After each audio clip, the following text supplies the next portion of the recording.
জুমার নামাজ আদায় করার নিয়তে মসজিদে আসার তৌফিক দিয়েছেন। এজন্য শুকরিয়া শুরু করে আলহামদুলিল্লাহ। মানুষ ইচ্ছা করলেই ন্যাক কাজ করতে পারে না, ইচ্ছা করলেই গুনার কাজ থেকে বেঁচেও থাকতে পারে না, যদি মহান রব্বুল আলামিনের উদ্যোগ না দেয়। আজকে আমরা যে সময়টাতে মসজিদে বসে আছি, এই সময়টাতেই অনেক মানুষ তাস খেলা, টিভি দেখা থেকে শুরু করে বিভিন্ন গুনার কাজে লিপ্ত আছে। আবার অনেকেই হাসপাতালের বেডের ভিতরে অসুস্থ অবস্থায় কাটতে গেছে, আবার অনেকে বাড়িতে এমন অসুস্থ হতে পারতেছে। এজন্য আল্লাহ ইচ্ছা করলে আমাদেরকে তাদের কাছে সামিল করতে পারে, তাদের কাছে সামিল না করিয়া একটা সলিহিন ওর হেজকার বান্দাদের অন্তর্ভুক্ত হইয়া মসজিদে আসা বসা কিছুদিন আলোচনা করে করার মতন সুযোগ করে দিয়ে আগে আগে মসজিদে আসার তৌফিক দিয়েছে। এজন্য আমরা শুকরিয়া শুরু করি আলহামদুলিল্লাহ। আল্লাহ পাক রব্বুল আলামিন আমাদেরকে সৃষ্টি করেছেন, দুনিয়াতে প্রেরণ করেছেন, দুইটা দায়িত্ব দিয়ে প্রেরণ করেছেন, ঈমান এবং আমলের। এই দুইটা দায়িত্ব আল্লাহ আমাদেরকে দিয়েছেন যে তোমরা ঈমান আর আমলটা, এই দুইটা দায়িত্ব তোমরা পালন করবে। তো আমি আল্লাহ তোমাদেরকে দুনিয়ার জমিনে পাশের ঘোষণা দিয়া পুরস্কার স্বরূপ জান্নাত দান করেছি। দুনিয়া হলো পরীক্ষার জায়গা। আমরা এক সময় এই দুনিয়াতে কেউ ছিলাম না, আবার এখন আছি, আবার এমন একটা সময় আসবে আমরা কেউ থাকবো না। এই যে গত বৃহস্পতিবার দিন, গতকালকেই আমাদের এই টাঙ্গাইল জেলা গোপালগঞ্জ থানার অন্তর্গত আমাদের ইউনিয়ন নটকাশিল্লা ইউনিয়ন, এই ইউনিয়নে কালকে ছিল হাটের দিন, বৃহস্পতিবার দিন। 250-300 বছর ধারণা করা হইতেছে বটগাছের। এই 300 বছর আগের বটগাছ ভেঙে বছরে হাটের দিন 25 জন আহত হাসপাতালে আছে, 2 জন নগদে মারা গেছে। এজন্য এই 250 বছর আগে যারা ওই বটগাছটা দেখছে ছোটবেলায়, বটগাছের পর যখন ছোট ছিল এবং দেখতে বাঁচায় মুরব্বী যাদের 100 বছর বয়স হয়ে গেছে, তাদেরও জিজ্ঞাসা করলে, আমার দাদা আছে, দাদারে জিজ্ঞাসা করছি তো ওই গাছের নাম তো দিচ্ছে, তাই আমি ছোটবেলা দেখছি উপরে।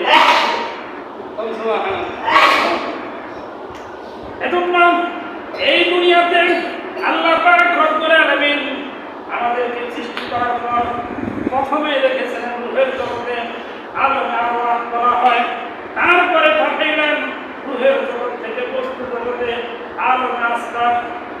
এই বস্তু জগতে পাঠানোর আগে আল্লাহ আমাদেরকে প্রশ্ন করেছিলেন, আলাস্তু বিরাব্বিকুম, আমি কি তোমাদের রব নই?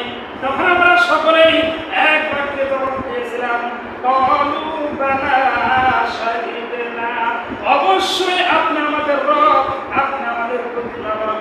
আল্লাহ ডাকতে বলে, বান্দারে, ও রূহ সম্প্রদায়, তোমরা সকলেই শোনো, এই রূহের জগৎ থেকে আলমে আসবাব নামে, তার মানে বস্তু জগৎ নামে একটা জগৎ, দুনিয়ার জগৎ, ওই জগতের ভিতরে প্রেরণ করব। এই আমি রব করে যে স্বীকারোক্তি দিলা, এই স্বীকারোক্তির উপর যে কতটুকু আমল করে আসতে পারো, আমি আল্লাহ এটাই দুনিয়ার জমিনে পরীক্ষা নিব। আর যারা পরীক্ষা পাস করবে, আমি রবকে স্মরণ করে দুনিয়ার জমিনটা পার করতে পারবে, ওই সমস্ত মানুষের জন্য এই আলমে আসবাব যখন পার হয়ে আলমে বরজখ, তার মানে কবর জগৎ, ওই জগতের ভিতরে আসবে, আসতে দেরি হবে, জান্নাতের শান্তি তার শুরু হইতে দেরি হবে না। ওইখানে শান্তি পাইতে হলে ঈমান আমল যে দুইটা দায়িত্ব দিয়েছেন, এই দুইটা দায়িত্ব পালন করে যাইতে হবে। এর ভিতরে 1 নম্বর হলো ঈমান। ঈমান মানে হলো বিশ্বাস। আপনি কয়টা জিনিসের উপর বিশ্বাস করার নাম পরিপূর্ণ ঈমানদারি। ঈমানের মুফাসসালের ভিতরে নবীজি ঘোষণা দিয়েছেন, আমানতু বিল্লাহি ওয়া মালাইকাতিহি ওয়া কুতুবিহি ওয়া রুসুলিহি ওয়াল ইয়াউমিল আখির ওয়াল কদরি খাইরিহি ওয়া শাররিহি মিনাল্লাহি তাআলা ওয়াল বা'থ সাতটা বিষয়ের কথা বলা হয়েছে। এই সাতটা বিষয়ের উপর পরিপূর্ণভাবে ঈমান আনা, বিশ্বাস করা আর ওই বিশ্বাস অনুসারে কাজে পরিণত করার নামই হলো পরিপূর্ণ মুসলমানি। সুবহানাল্লাহ। মুসলমানি বহুত গরবান নিহাবান এ নামে খুদ পদস্তে খাজা দাদান মাইলে মোমেন সুয়ে মোমেন মিশাওয়াত মাইলে কাফের সুয়ে কাফের মিশাওয়াত এক জমানা সহবতে বান আউলিয়া সহবত সদ সলে তাআত বেরিয়া। কবি শেখ সাদি রহমাতুল্লাহ আলাইহি কি সুন্দরভাবে কথাগুলো উপস্থাপন করেছেন যে খাঁটি মুমিন তো ওই ব্যক্তি যার গর্দান সরাসরি আল্লাহর সামনে নত হয়, আর কেউ সামনে নত হয় না। এজন্য ঈমানের দাবি হলো, এক নম্বর দাবি কি আমানতু বিল্লাহ, আল্লাহর উপর ঈমান আনতে হবে। আমি আল্লাহর উপর ঈমান আনলাম। আল্লাহকে আমরা কেউ দেখছি? কেউ দেখি নাই। তাই বলে কি আল্লাহ নাই? আল্লাহ আছে। এটা বিশ্বাস করার নামই হলো ঈমান। তার পরিপূর্ণ বিশ্বাস আছে সে পরিপূর্ণ ঈমানদার। তার পরিপূর্ণ বিশ্বাস নাই সে শুধু নামের মুসলমান। এজন্য পরিপূর্ণ বিশ্বাস করতে হবে আল্লাহ আছে, আল্লাহর অস্তিত্ব আছে, আল্লাহর শক্তি পাওয়ার আগে যেমন ছিল এখনো ওরকমই আছে, না কমছে। এই আমগুলো ব্যাটারি চার্জ থাকে না, ওদের ব্যাটারি ভর্তি কমে গেছে গা।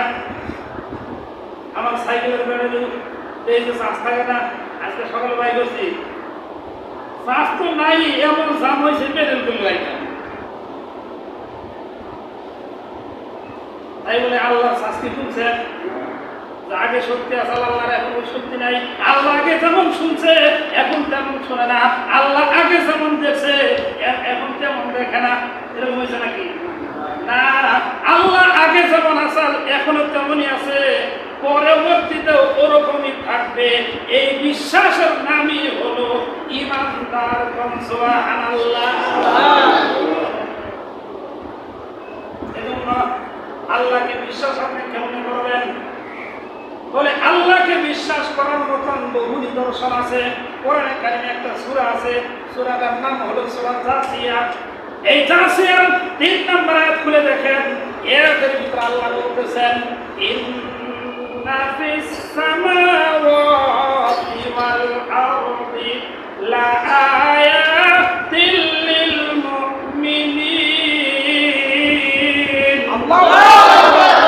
আল্লাহ বলতেছেন আকাশের ভিতরে আর জমিনের ভিতরে আমি আল্লাহ বহু নিদর্শন রেখেছি, তারপরেও কি তোমরা বুঝো না যে আমি আল্লাহ এগুলো সৃষ্টি করেছি? কোরআনে কারিমে 29 পারা শুনতেই সূরা মুলক, এই সূরা মুলকের 3 এবং 4 নম্বর আয়াতের ভিতরে আল্লাহ বলেন, মা তারা ফি খালকিস সামাওয়াতি ওয়াল আরদ মা তারা ফি খালকিস সামাওয়াতি ওয়াল আরদ ফারজি'il বাসারা হাল তারা মিন ফুতুর থুম্মা রজি'il বাসারা কাররাতাইনি ينقلب إليك البصر خاسئا وهو حسير।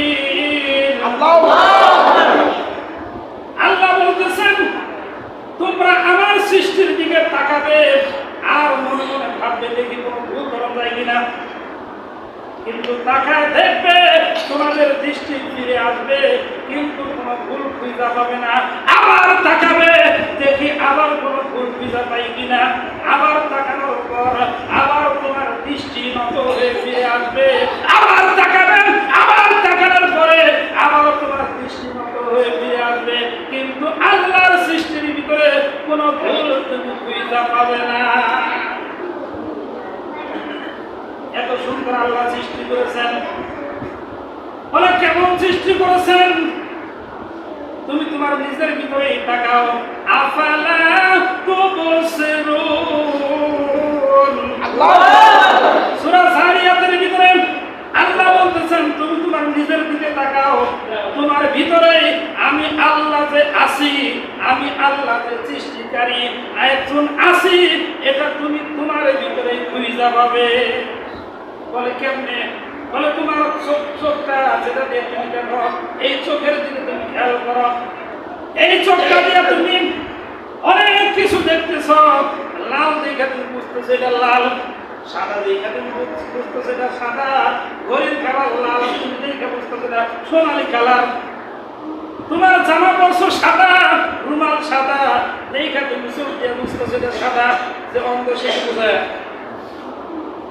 হাতটা ধরে বলে রাখো কি কালার, কালার বলতে পারবে না। তার মানে এই চোখের ভিতরে, একটা চোখের ভিতরে হাজার রকম দেখার মতন বোঝার মতন ক্ষমতা যিনি দিলেন তার নাম কি? তারপর তোমার ছোট্ট একটা জিহ্বা, এই জিহ্বাটার দিকে খেয়াল করো। এই জিহ্বাটা সামান্য একটা মাংসের টুকরা, এই টুকরার ভিতরে যদি তুমি এরকম ভাবে ঝাল জিনিস লাগাও, এটাই খবর বলে দিবে এটা ঝাল জিনিস। তুমি যেরকম ভাবে মিষ্টি জিনিস লাগাও, রসগোল্লার স্বাদ একরকম, মিষ্টির স্বাদ আরেক রকম, চমচমের স্বাদ আরেক রকম, ঠিক না? ছানার স্বাদ হলো আরেক রকম। যত রকম জিনিস লাগাবা আলাদা আলাদা স্বাদ। এই সামান্য গোস্তের টুকরা জিহ্বায় বইলা দিতেছে, বলে এই জিহ্বায় বলার শক্তি দিল কে? এজন্য তুমি তোমার সৃষ্টি, তোমার শরীরের দিকে তাকাইলেই তুমি বুঝতে পারবে যে জিহ্বার ভিতরে এমন একটা ক্ষমতা দিয়েছেন যে তুমি যদি একটা চুল তোমার জিহ্বার ভিতরে লাগা যায়, ভিতর থেকে সিগন্যাল দিবে যেটা খাদ্য না, এটা কুখাদ্য, এটা ভিতরে গেলে তোমার অসুবিধা হবে, আর ভিতর দিকে যাইতে দিবে না, ঠিক কিনা? চোখের ভিতরে তোমার ময়লা লাগবে, এজন্য পাপড়ি দিয়ে দিছে, সাথে সাথে পাপড়ি বন্ধ হয়ে যায়, ভালো ভিতরে প্রবেশ করে না। হঠাৎ যদি ফাঁক ফুকর দিয়েও প্রবেশ করে, তারপরে ক্লিন করার জন্য, পরিষ্কার করার জন্য আল্লাহ পানির ব্যবস্থা করে দিয়েছেন। অটোমেটিক চোখ দিয়ে পানি আসে। রাত্রে আপনি ঘুমায় গেছেন, সারাদিন অনেক বালু গেছে, সকালবেলা যখন উঠবেন দেখবেন 2 সেট কেতর আসতেছে। বলে এটা কেতর না, ওই ময়লাগুলো পানি দিয়ে সময় করে কেতর আকারে আল্লাহ বের করে দিয়ে তোমার চোখটা পরিষ্কার করে দিলেন। যারা নাস্তিক তারা আল্লাহরে বিশ্বাস করে না, তারা বলে আল্লাহরে দেখি না তো বিশ্বাস করবো কেমনে? না দেখা কি বিশ্বাস করা যায় নাকি? অনেক কিছুই আমরা দেখি না, তারপর বিশ্বাস করি, ঠিক কিনা? এই যে ফ্যান ঘুরতেছে, বাতাস লাগতেছে, বাতাসে আমরা দেখতেছি বাতাসের রং কেমন, সাদা, কালো, হলুদ, নীল, গোলাপি কালার, মিষ্টি কালার, বলতে পারবেন কোন কালার? বাতাসের কোনো রং নাই, ধরার কোনো শব্দ নাই, তারপর আমরা বিশ্বাস করি, অনুভব করতেছি, ঠিক কিনা? বাতাস লাগতেছে, আর কারণ না থাকলে তাড়াতাড়ি জানা উঠবে, তেল না থাকলে শুক্রবারে এখন এই তেল আনে থাকে, ঠিক কিনা? তদ্রুপ আমরা অনেক কিছুই দেখি না, তারপর বিশ্বাস করি। আপনি দেখেন আমাদের ভিতরে একটা রূহ আছে, এই রূহ থাকার কারণে আমরা জীবিত আছি, ঠিক কিনা? যার রূহ নাই সে হলো মৃত। এই রূহকে আমরা কোনদিন দেখছি কেউ? আমাকে মরে গেছে, তার বাইরে গেল, আমি দেখছি কি সুন্দর ধবধবা আছে, কি কালা কুচকুচা, দেখলেই ভয় করে। রূহকে দেখছো? রূহ আমরা কেউ দেখি নাই, তারপরে বিশ্বাস করি যে রূহ আছে। মৃত্যু যে হবে, মানুষ মারা যায়, রূহ চলে যায়। যারা আল্লাহরে বিশ্বাস করে না, নাস্তিক, এরাও বলে যে না, লোকটা রূহ ছিল, পয়সা ছিল, রূহ নাই, মারা গেছে। এজন্য ইমাম আবু হানিফা রাহমাতুল্লাহের কাছে কিছু নাস্তিক গোছের লোক একত্রিত হইয়া গেছে, হুজুর আপনার সঙ্গে আমাদের একটা বাহাস হবে। বলে কি বাহাস? বলে আল্লাহ যে আছে তার কোন দলিল প্রমাণ আপনার কাছে আসেনি? বলে হ্যাঁ অবশ্যই আছে। বলে যদি থাকে তাহলে ওই বাহাসের ভিতরে আপনার দেওয়া দলিল প্রমাণ নিয়ে যাবেন। এবার নাস্তিকদের অনুষ্ঠানের ভিতরে, কনফারেন্সের ভিতরে ইমাম আবু হানিফা রাহমাতুল্লাহ আলাইহি গেলেন, কিন্তু যাইতে একটু দেরি করলেন। দেরি হওয়ার কারণে ওই কনফারেন্সের নাস্তিক যারা ছিল তা সেইটা গেল যে হুজুর আপনি তো ওয়াদাই ঠিক রাখেন নাই, আসতে পারেন নাই, ওয়াদা তো ঠিক রাখুন নাই, আপনার সাথে আবার বাহাস দিয়ে অনেক সময় দেখা যায় যে ওয়াদা ঠিক রাখার ইচ্ছা থাকলেও অনেক সময় হয়ে ওঠে না।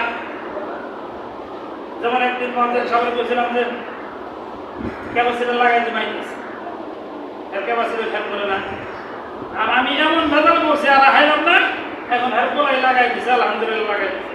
আমার পরে কইতেছে হুজুর কামটা ঠিক করলেন না, আপনি লাগাই দিবেন না, আমার পিছন দিয়ে লাগাই দিয়ে দিব না, আমি যে ব্যাপারে বসছি ইমাম আবু হানিফা রাহমাতুল্লাহ আলাইহি উনি সাইতে দেরি করলেন। নাস্তিকরা কইতাছে হুজুর আপনি আইতে দেরি করছেন, আপনি এত কোনো বাস নেই। আমি যে কি এর দেরি করলাম কারণ তো আছে, কারণটা হলো না কোনা এখন কিছু নাস্তিক হয় না, কোনো কারণ তখন নাই, আপনি দেরি করছেন বা আর কিছু কইতাছে না হুজুরের কারণটা শুনে নেই। তখন সকলেই সিদ্ধান্ত নেবে হ্যাঁ হুজুর আপনি আসতে দেরি করলেন কেন, এই কারণটা আমরা শুনবার চাই। এবার ইমাম আবু হানিফা রাহমাতুল্লাহ আলাইহি বললেন আমি টাইম মতে তোমাদের কাছে হাজির হব, তোমাদের কনফারেন্সে উপস্থিত হব, এই নিয়ত নিয়ে বের হয়েছিলাম, কিন্তু আসার পথে আমার সামনে পড়ল নদী, কিন্তু নদী যে পার হব, পার হওয়ার মতন কোন যানবাহন নাই।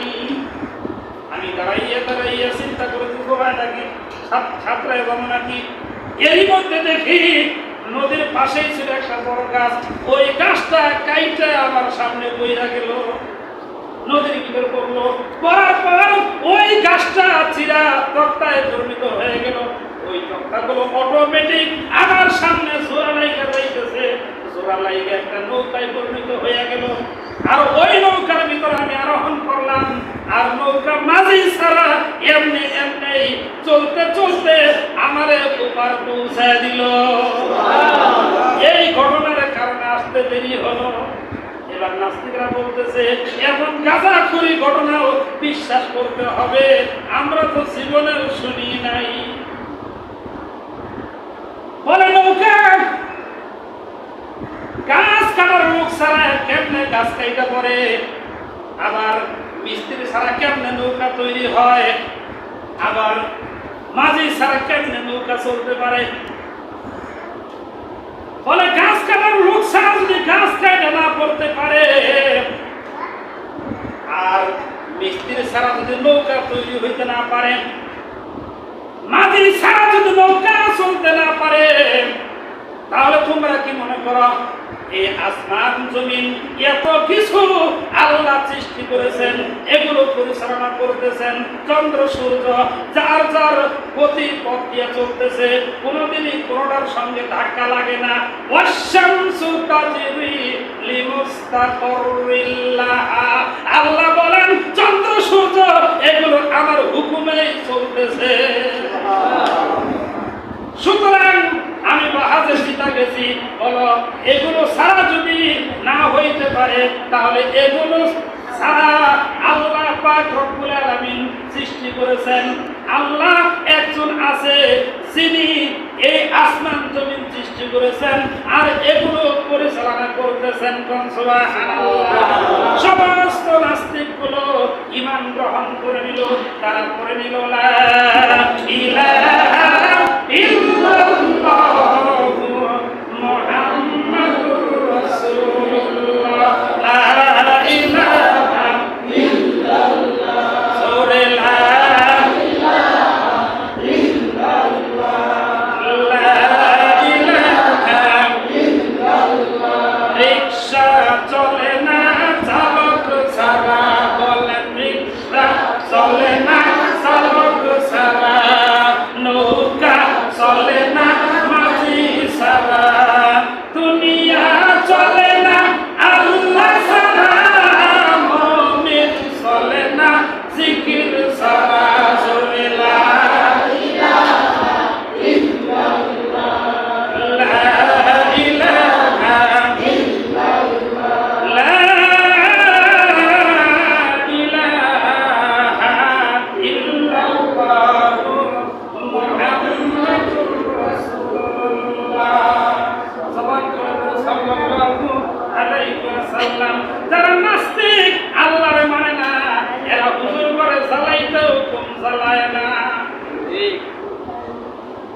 ইমাম শাফি রহমাতুল্লাহ আলাইহি ওনার কাছে কিছু নাস্তিকরা প্রশ্ন করলো, হুজুর আল্লাহ যে আছে তার কোনো দলিল আপনার কাছে আসেনি?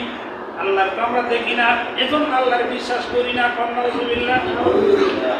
ইমাম শাফি রহমাতুল্লাহ আলাইহি বলেন, তোমরা তাকাইয়া দেখো সামান্য একটা তুত গাছ, এই তুত গাছ, এই গাছের একটা পাতার ভিতরে আল্লাহ কত রকম গুণ দিয়ে রাখছে।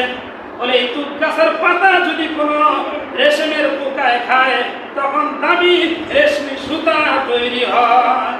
দেখছেন আপনারা? আজ থেকে আমি দেখছি, তা আমরা দেখবেন নাকি দেখছুন, কিন্তু আমাদের খেয়াল নাই। মনে করা দিতেছি আজ থেকে 15 বছর আগে 2010 সালে প্রত্যেক এই রাস্তার সাইড দিয়ে, মেন রাস্তাগুলোর সাইড দিয়ে গাছ লাগাইছিল, তুত গাছ। আর ওই গাছ পাতা জন্ম নিছে, ওই পাতাগুলো এরকম ভাবে দিয়া সুতা তৈরি হয়েছে রেশমের পোকা দিয়া। ওই পোকা পালন করার জন্য বাড়ি বাড়ি মহিলাদেরকে দিছে, যারা পালন করছে তা করে কাঠ দিছে, চাউল দিছে, গম দিছে। এখন মনে করছে আপনাদের কিছুদিন পালার পরে এই পোল্ট্রি মুরগি নালা 1 মাস পাললে পরে সুতা বেড়ে গেছে গরমে। সুতা তৈরি করিয়া সুতার মাঝখানে ওই পোকাটা ঢুকে গেছে, পোকাটা অটোমেটিক মারা গেছে। সুতা কোম্পানিতে নিয়ে দামি সুতা, রেশমের সুতা তৈরি করতে, রেশমের সুতা দিয়া একটা শাড়ি বানাইলে মেসের কাঠির মধ্যে করে রাখা যায়। কিসের মধ্যে? মেসের এতটুকু কাঠির মধ্যে করে রাখা যায়। আর ওটার দাম হলো 50 থেকে 60,000 টাকা। একটা শাড়ির দাম 50 থেকে 60,000 টাকা। বুঝুন কি দাম। ইমাম শাফি রাহমাতুল্লাহ আলাইহি বলতেছেন, ও নাস্তিকেরা, তোমরা তো আল্লাহর মানো না। ওই তুত গাছটার দিকে তাকাইয়া দেখো, ওই গাছের পাতা যদি রেশমের পোকায় খায় রেশমি সুতা তৈরি হয়, আর ওই পাতায় যদি এরকম ভাবে জঙ্গলের হরিণে খায়, ওই হরিণের নাভির ভিতরে কস্তুরী জমা হয়। তার মানে দামি আতর তৈরি হওয়ার মতন, একটা আতর তৈরি হওয়ার মতন ওই রেশমের এরকম ভাবে ওই তুত গাছের পাতা খাওয়ার কারণে ওই হরিণের নাভির ভিতরে কস্তুরী তৈরি হয়।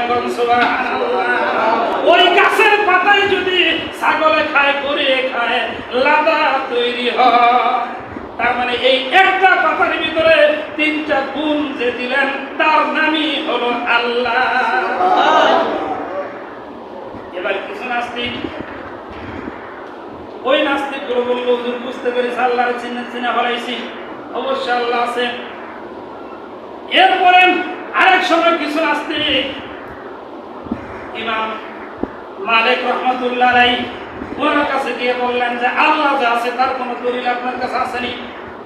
এবার ইমাম মালিক রহমাতুল্লাহ আলাইহি বললেন, অবশ্যই আছে। ওই ছোট্ট একটা ডিমের দিকে খেয়াল করো, ওই ডিমের ভিতরে একটু বাতাস, অক্সিজেন ঢোকার মতো ক্ষমতা আছে? কোনো ক্ষমতা নাই। তারপরেও ওই ডিমের ভিতরে একটা জীবন্ত বাচ্চা জীবিত থাকে, আর সময় হলে ওই বাচ্চাটা বের হয়ে আসে। বলে যেখানে অক্সিজেন ঢোকার মতন ক্ষমতা নাই, ওই ডিমের ভিতরে একটা জীবন আল্লাহ যিনি বাঁচায় রাখলেন তার নাম হলো আল্লাহ। এরপরে ইমাম হাম্বল রাহমাতুল্লাহ আলাইহি ওনার কাছে কিছু নাস্তিক গেল। উনি খুব রাগী মেজাজের ছিলেন। যার পরে বলতেছে, হুজুর আমরা তো নাস্তিক, আল্লাহর দেখি না, এজন্য আল্লাহর বিশ্বাস করি না। আপনার কাছে কোনো দলিল আসেনি? বলে হ্যাঁ দলিল আছে। বলে কি দলিল? বলে যার বাপের ঠিক নাই তার আবার দলিল কিসের? যার বাপের ঠিক নাই সেই বলতে পারে আল্লাহর বিশ্বাস করি না। তার তো ঠিক লাগে হুজুর আমরা হারাম কথা বানাইছি। তখন বলতেছে, তোমরা রাগ করো, তাই করো, তোমরা যাকে বাপ বলে ডাকো সে তো তোমাদের বাপ, তার কোনো দলিল আছে? দলিল দেখাও। সব ঠিক করে গেছে নাস্তিকেরা, বলে কোনো দলিল নাই। বলে ডাকার কারণ হলো তোমার মা বলছে ওই লোকটার সাথে আমার মিলিত হওয়ার কারণে, তার থেকে বাচ্চা হওয়ার কারণে তোমাকে বাপ বলে পরিচয় দিছে, তার পরিচয় তুমি তাকে বাপ বলে ডাকো। কিন্তু তোমার মা নিজেও জানে না যে তার থেকে বাচ্চা হয়েছে, ঠিক কিনা? তুমি তাকাইয়া দেখো, লক্ষ কোটি কোটি মানুষ একসাথে কথা বললেও অনেক সময় মিথ্যা প্রমাণিত হয়, ঠিক কিনা?